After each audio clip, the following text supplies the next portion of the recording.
per a la terrassa i el jardí. En testos individuals, al terra del jardí, soles o combinades, les plantes suculentes enamoren per l'extraordinari repertori de formes.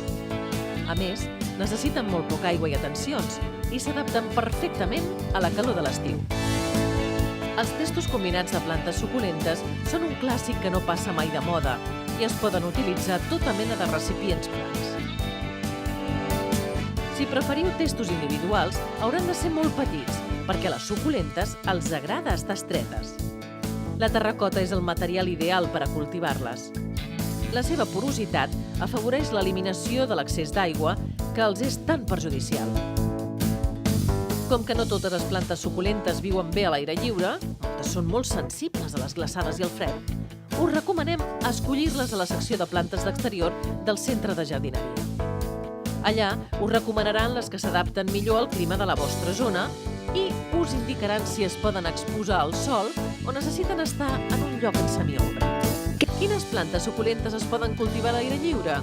Per exemple, tota mena d'àloes, des del famós aloe vera fins al petit aristata i els que emeten cridaneres flors vermelles, com el secundiflora.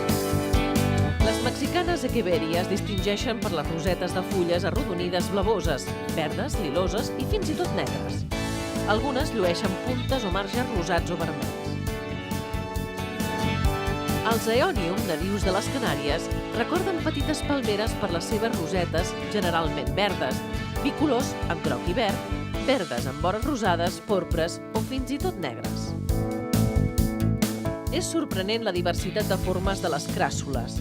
Les més populars tenen silueta d'arbret i fulles arrodonides o acabades en punta, però n'hi ha d'altres que semblen lluir rastes com la Hottentot.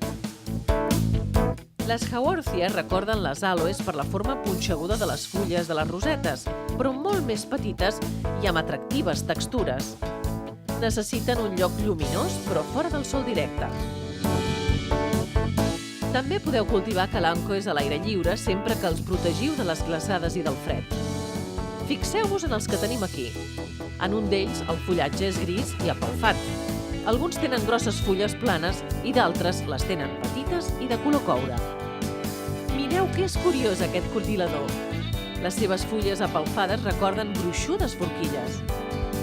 I per últim, una planta totalment diferent de les que us hem ensenyat fins ara. Un seneci d'abundants fulles molt primes que aportarà un atractiu contrast a la vostra col·lecció de suculentes. Ara us ensenyarem com fer una composició amb crasses en un recipient ample i poc profund. Com que tenen unes arrels molt superficials, no necessiten molta espessor de terra.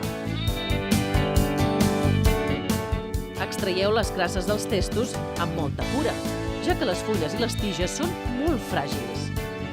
Ompliu el recipient de plantes. A les crasses els agrada viure estretes. Podeu combinar formes, grandàries, textures, tonalitats. Ompliu els forats amb un substrat porós perquè disposin de bon drenatge i ventilació.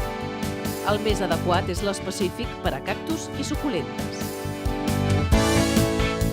Regueu-les amb un polvoritzador d'aigua de manera que es mulli la superfície del substrat fins al nivell de les arrels. Podeu cobrir la superfície de la terra amb putzolana o graveta. Busqueu un lloc lluminós per a col·locar-les, imprescindible perquè no s'enfilin i es debilitin. Tingueu en compte que moltes no resisteixen al sol directe, que pot cremar-les. Necessiten molt poca aigua. Abans de regar-les, és molt important comprovar que el substrat està completament sec.